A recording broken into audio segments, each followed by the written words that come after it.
இன்றே டவுன்லோட் செய்து உங்கள் ஃபேவரட் ஷோக்களை என்ஜாய் பண்ணுங்க. புது கட்டடம் எப்படி இடிஞ்சு விழும்? அந்த பில்டிங் கான்ட்ராக்டரை கூப்பிடுங்க. சார், அந்த ஆளை கூட்டிட்டு வா. Okay sir. போ. சார் எங்க போறீங்க? கலெக்டர் சார் உங்களை கூப்பிடுறாரு. வாங்க போலாம், வாங்க.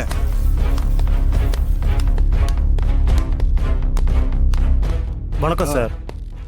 புது பில்டிங் எப்படியா இடிஞ்சு விழும்? சொல்லியா, புதுசா கட்டின கட்டடம் எப்படியா இடிஞ்சு விழும்? என்னையா பேசாம இருக்க?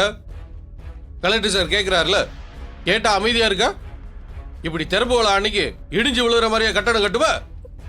ஒழுங்கா உண்மையை சொல்லிட்டா உனக்கு நல்லது. நான் என்ன சார் பண்ணட்டும்? இந்த கட்டடம் கான்ட்ராக்டை எனக்கு கொடுக்கறதுக்கு ரகுராமையா 40% கமிஷன் கேட்டாரு.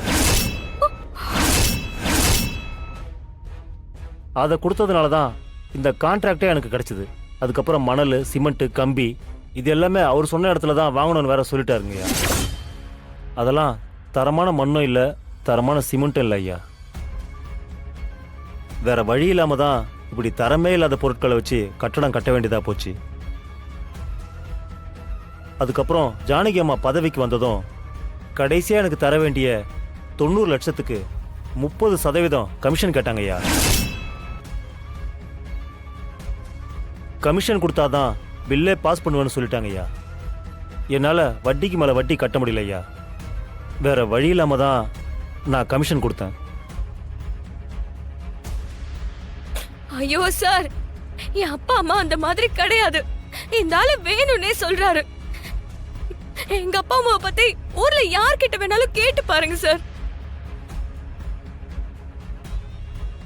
டேய், என் அப்பா அம்மாவை பத்தி இங்க இருக்கிறவங்க எல்லாருக்குமே தெரியும். அவங்கள பத்தி கலெக்டர் சாருக்கு கூட தெரியும்.